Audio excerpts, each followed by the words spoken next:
बहुत समय पहले सुंदर नामक गांव में रूबी नाम की लड़की अपनी सौतेली माँ के साथ रहती थी। रूबी की माँ का देहांत रूबी को जन्म देते समय ही हो गया था, इसीलिए रूबी के पिता को रूबी के देखभाल के लिए दूसरी शादी साक्षी से करनी पड़ी। साक्षी से शादी के बाद किशोर की एक और बेटी हुई, मोना। साक्षी बहुत ही स्वार्थी और घमंडी औरत थी। सिर्फ साक्षी ही नहीं, उसकी बेटी मोना भी कुछ कम नहीं थी। अपनी माँ के साथ वो भी रूबी को नीचा दिखाने का कोई भी मौका नहीं छोड़ती थी। ऐसे ही एक दिन दोनों माँ बेटी साक्षी और मोना शॉपिंग करके घर आती है। बाजार से मोना अपने लिए बहुत ही सुंदर सुंदर कान के झुमके लेकर आई थी। इतने सुंदर सुंदर झुमके देखकर रूबी का भी मन झुमके पहनने को करता है। फिर वो हिम्मत करके अपनी माँ से बोलती है, माँ, मोना के पास तो बहुत सारे झुमके हैं, क्या मैं एक ले लूं? मोना के पास तो वैसे भी बहुत सारे कान के झुमके हैं, मेरे पास तो एक भी नहीं है। माँ, मुझे मोना के एक झुमके दे दो ना। ये सुनकर उसकी सौतेली माँ साक्षी कहती है, अपने बाप को बोल, दिलाएगा तुझे झुमके। झुमके कोई फ्री के नहीं आते जो मुंह उठाकर मांगने चली आई। इतना बोलकर साक्षी चली जाती है। रूबी मायूस होकर बैठ जाती है और अपने बाबा का इंतजार करने लगती है। रात होने पर उसके बाबा काम से घर लौट जाते हैं। बाबा को देखकर रूबी खुश हो जाती है और दौड़ते हुए अपने बाबा के पास जाती है। बाबा, मुझे कान के झुमके चाहिए, मुझे अपना यूं सूना सूना कान अच्छा नहीं लगता। मोना के पास तो बहुत सारे झुमके हैं, परंतु मेरे पास तो एक भी नहीं है। बाबा, कृपया आप मुझे कान के झुमके दिला दीजिए ना। बाबा, यूं दिल छोटा ना करो बेटा, मैं अपनी बेटी को झुमके दिलाऊंगा। चलो हम अभी बाजार चलते हैं। इतना कहकर किशोर अपनी बेटी रूबी को बाजार लेकर जाता है। रूबी बहुत ही खुश हो जाती है।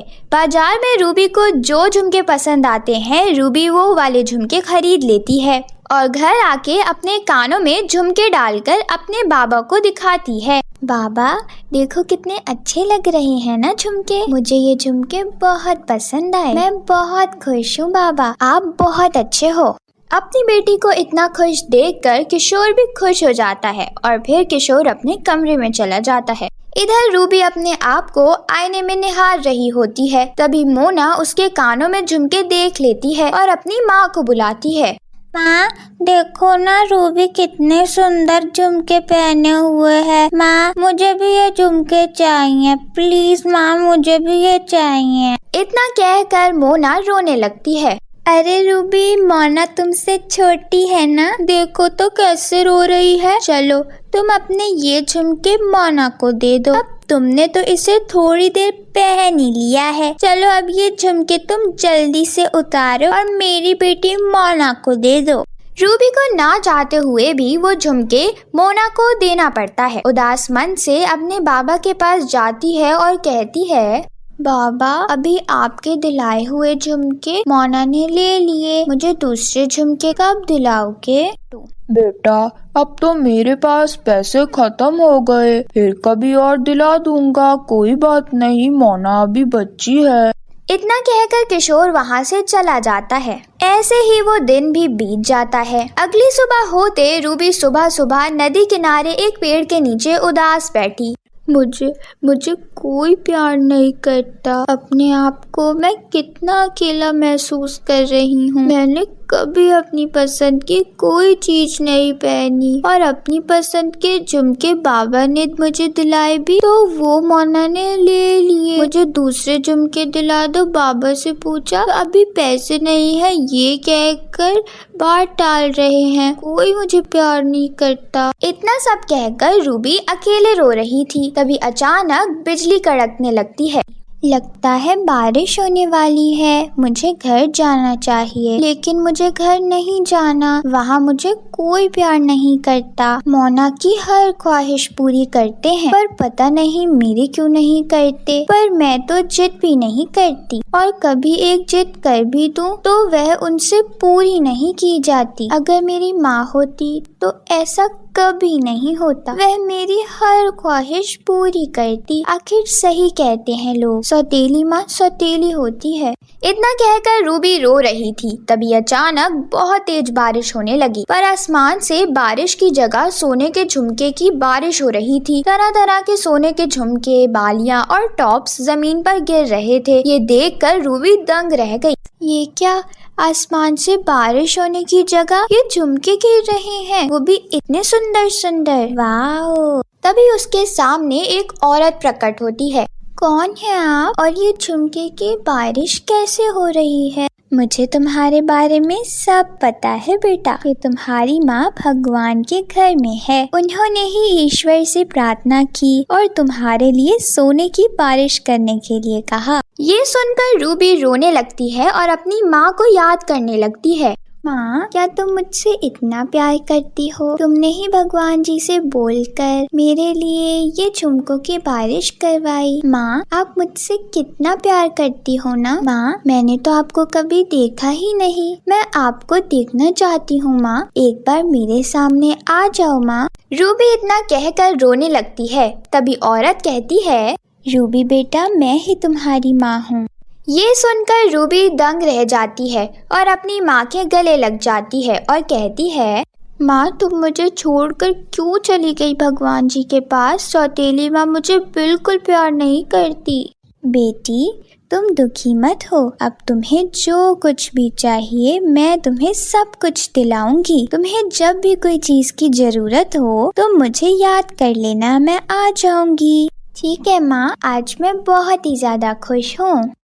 लाडो बेटी, ये झुमके रख लो। तुम्हें झुमके बहुत पसंद है ना? लो पहन लो। फिर रूबी उनमें से अपनी पसंद के एक झुमके ले लेती है और अपनी माँ से खूब सारी बातें करती है। ऐसे ही बातें करते करते शाम हो जाती है तो उसकी माँ कहती है, अब तुम घर जाओ, कल हम फिर मिलेंगे यहीं पर, ठीक है? ठीक है माँ, कल हम यहीं मिलेंगे। इतना बोलकर रूबी अपने घर को चली जाती है। दरअसल वो औरत उसकी माँ नहीं बल्कि एक परी थी। फिर परी अपने असली रूप में आती है और कहती है, कितनी प्यारी बच्ची थी प्रभु, आप मासूम बच्ची से उसकी माँ को अलग क्यों करते हो? बेचारी कैसे मुरझा जाती है। मुझसे उसका दुख नहीं देखा गया, इसीलिए मैंने उसकी माँ का रूप लिया। अगर मुझसे कोई गलती हो गई हो तो मुझे माफ कर देना। तभी वहाँ पर रूबी की असली माँ प्रकट होती है। नहीं, तुमने कोई गलती नहीं की। हे परी, तुम्हारा बहुत बहुत धन्यवाद। मेरी बेटी को दुख में देखकर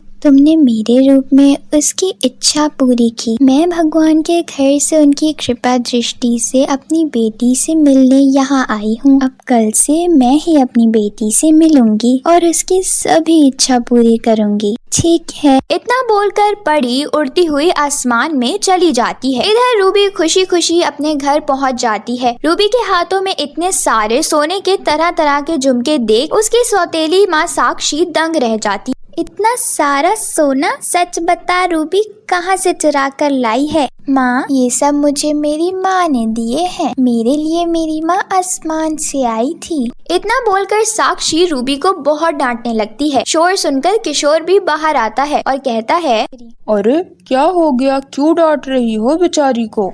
आपकी लाडली पता नहीं कहाँ से चुरा कर इतने सारे सोने के झुमके लेकर आई है। पूछो जरा कहाँ से लाई है इतना सोना? रूबी के हाथ में इतने सारे सोने के झुमके देखकर किशोर भी उससे पूछता है। रूबी अपने बाबा को भी वही बताती है जो उसने अपनी सौतेली माँ को बताया था। ये सुनकर किशोर को भी गुस्सा आ जाता है और वह भी उसे डांटने लगता है, परंतु रूबी अपनी बातों पर अड़ी रहती थी क्योंकि सच्चाई तो यही थी। बहुत हुआ, अब सीधे से बता दो वरना तुम्हारी बहुत पिटाई होगी। बाबा जान, मैं सच कह रही हूँ, मेरा यकीन कीजिए। अगर यकीन नहीं तो कल आप मेरे साथ खुद आकर देखिए। मैं कल आपको माँ से मिलाऊंगी। लगता है तुम ऐसे नहीं मानोगी। एक दिन भूखी रहोगी ना, तब तुम्हें समझ आएगा झूठ बोलने का परिणाम क्या होता है। रूबी रात भर रोती रहती है। सुबह होते ही रूबी उसी जगह पर अपनी माँ से मिलने जाती है और वहाँ जाकर अपनी माँ को याद करती है। तभी वहाँ उसकी माँ प्रकट होती है।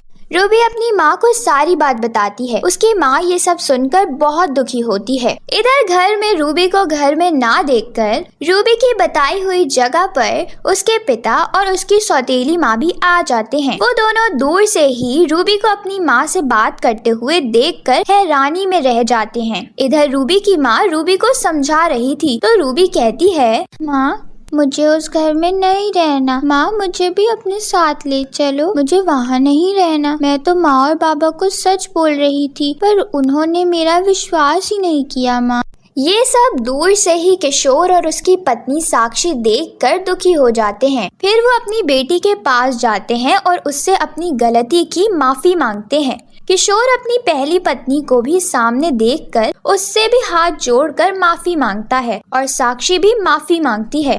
ये देखकर कौशल्या को अच्छा लगता है। फिर कौशल्या अपनी बेटी रूबी से विदा लेकर हमेशा हमेशा के लिए परी लोग चली जाती है और इधर रूबी अपने माँ और बाबा के साथ खुशी खुशी रहने लगती है। कहानी आपको अच्छी लगी हो तो जरूर लाइक करें और हमें कमेंट करके जरूर बताएं कि आपको ये कहानी कैसी लगी। ऐसी ही नई कहानियों के लिए हमारे चैनल को सब्सक्राइब करें।